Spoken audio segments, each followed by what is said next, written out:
ಗುತ್ತಿಗೆದಾರ ಆತ್ಮಹತ್ಯೆ, ಪ್ರಿಯಾಂಕ್ ರಾಜೀನಾಮೆಗೆ ಬಿಜೆಪಿ ಪಟ್ಟು. ಪ್ರಿಯಾಂಕ್ ಖರ್ಗೆ ನಿವಾಸ ಮುತ್ತಿಗೆಗೆ ಯತ್ನ, ಖಾಕಿ ತಡೆ, ಹೈಡ್ರಾಮಾ.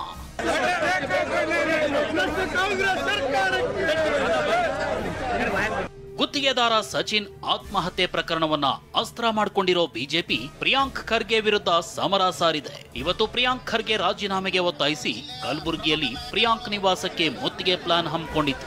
ಜಗತ್ ವೃತ್ತದಿಂದ ಪ್ರತಿಭಟನಾ ಮೆರವಣಿಗೆ ನಡೆಸಿದ ಬಿಜೆಪಿ ನಾಯಕರಿಗೆ ಡಿಸಿ ಕಚೇರಿ ಬಳಿಯೇ ಪೊಲೀಸರು ಬ್ರೇಕ್ ಹಾಕಿದ್ರು. ಈ ವೇಳೆ ದೊಡ್ಡ ಹೈಡ್ರಾಮಾ ನಡೆಯಿತು.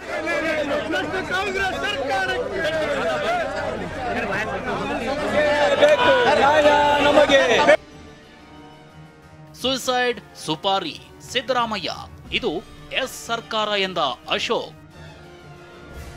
ಪ್ರಿಯಾಂಕ್ ಖರ್ಗೆ ನಿವಾಸಕ್ಕೆ ಮುತ್ತಿಗೆ ಹಾಕುವ ಮುನ್ನವೇ ಪ್ರತಿಭಟನಾ ಸಮಾವೇಶ ನಡೆಸಿ ಬಿಜೆಪಿ ನಾಯಕರು ಗುಡುಗಿದ್ರು. ಇದು ಸುಸೈಡ್ ಸುಪಾರಿ ಸಿದ್ದರಾಮಯ್ಯ ಇರೋ ಎಸ್ ಸರ್ಕಾರ ಅಂತ ಅಶೋಕ್ ಕಿಡಿಕಾರಿದ್ರು.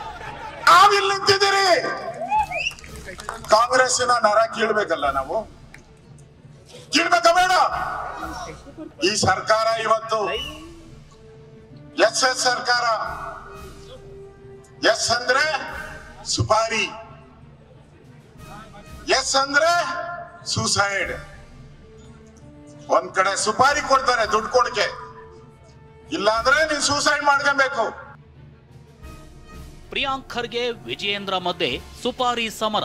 ಸೊಲ್ಲಾಪುರದ ಕೆಲವರು ಕೊಲೆಗಡಕರನ್ನ ಹೈರ್ ಮಾಡಿ, ಸುಪಾರಿ ಕಿಲ್ಲರ್ಸ್ ಅನ್ನ ಹೈರ್ ಮಾಡಿ ಗುಲ್ಬರ್ಗ ಕಲ್ಯಾಣ ಕರ್ನಾಟಕ ಭಾಗದ ಸ್ವಾಮೀಜಿಗಳು, ಸಿದ್ಧಲಿಂಗ ಸ್ವಾಮೀಜಿಗಳು, ಏನು ಹಿಂದುತ್ವದ ಪರವಾಗಿ ಧ್ವನಿ ಎತ್ತಕ್ಕಂಥ ಸ್ವಾಮೀಜಿಯವ್ರನ್ನ ಟಾರ್ಗೆಟ್ ಮಾಡಿದ್ದಾರೆ.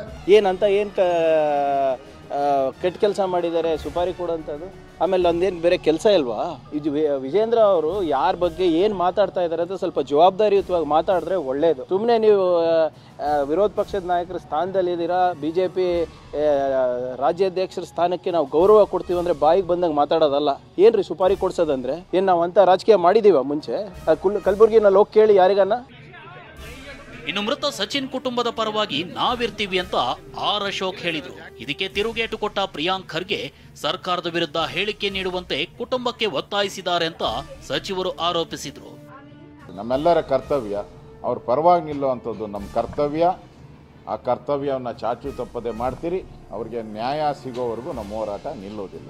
ಏನಂದ್ರು ಕುಟುಂಬಸ್ಥರವ್ರು ಏನಂದ್ರು, ನಮಗೆ ರಾಜಕೀಯ ಬೇಡ, ನಮಗೆ ಪ್ರಿಯಾಂಕ್ ಖರ್ಗೆ ಯಾರಂತ ಗೊತ್ತಿಲ್ಲ, ಅವ್ರಿದ್ರಲ್ಲಿ ಯಾವ ಪಾತ್ರ ಇಲ್ಲ ಅಂತ ಹೇಳಿದಾರಲ್ಲ ಸ್ಪಷ್ಟವಾಗಿ. ಆದರೂ ಕೂಡ ಪದೇ ಪದೇ ಫೋನ್ ಮಾಡಿ ಅವರಿಗೆ ನೀವು ಬರಬೇಕು, ನೀವು ಸರ್ಕಾರದ ವಿರುದ್ಧ ಸ್ಟೇಟ್ಮೆಂಟ್ ಕೊಡಬೇಕು ಅಂತ ಹೇಳ್ತಾ ಇದಾರಲ್ಲ, ಅದೆಲ್ಲ ತಪ್ಪು.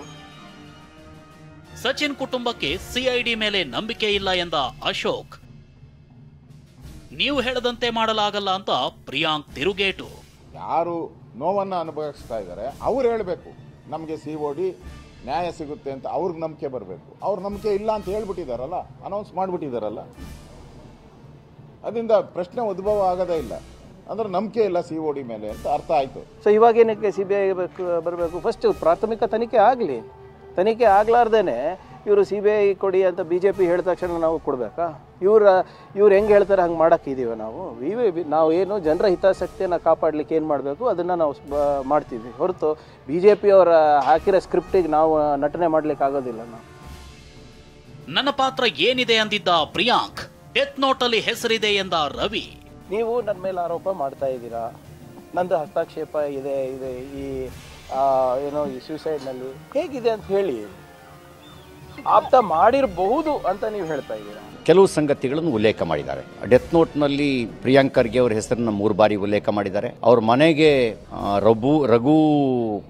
ರಾಜು ಕಪ್ನೂರ್ ಕರ್ಕೊಂಡು ಹೋಗಿರೋದ್ರ ಬಗ್ಗೆ ಉಲ್ಲೇಖ ಮಾಡಿದ್ದಾರೆ.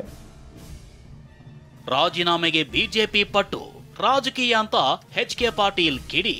ನಿಮ್ಮ ಸ್ಥಾನ ಉಳಿಸ್ಕೊಳ್ಬೇಕು ಅನ್ನೋದೇ ನಿಮ್ಮ ಇದಾಗಿದ್ದರೆ ನೀವು ಅದನ್ನು ಮುಂದುವರಿಸ್ಕೊಳ್ಳಿ.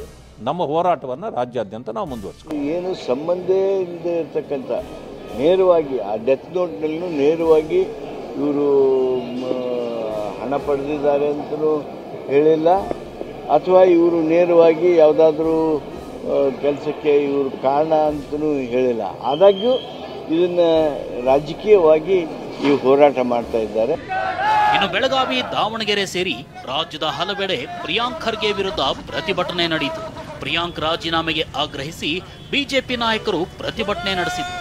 ಇತ್ತ ಮಂಡ್ಯದಲ್ಲಿ ಪ್ರಿಯಾಂಕ್ ಪರವಾಗಿ ಪ್ರಗತಿಪರ ಸಂಘಟನೆಗಳು ಪ್ರತಿಭಟನೆ ನಡೆಸಿದವು. ಇತ್ತ ಮತ್ತೊಂದು ಕಡೆ ಸಚಿನ್ ಪಾಂಚಾಳ್ ಆತ್ಮಹತ್ಯೆಯಲ್ಲಿ ಸಿಐಡಿ ತನಿಖೆ ನಡೆಸುತ್ತಿದೆ. ನೆನೆ 2 ಗಂಟೆ ಕುಟುಂಬಸ್ಥರ ವಿಚಾರಣೆ ಮಾಡಿದ್ದ ತಂಡ ಇಂದು ಮತ್ತಷ್ಟು ವಿಚಾರಣೆ ಮಾಡಿದೆ. ದತ್ತಾತ್ರೇಯ ಪಾಟೀಲ್ ಜೊತೆ ಅಶೋಕ್, TV9 ಕಲಬುರಗಿ.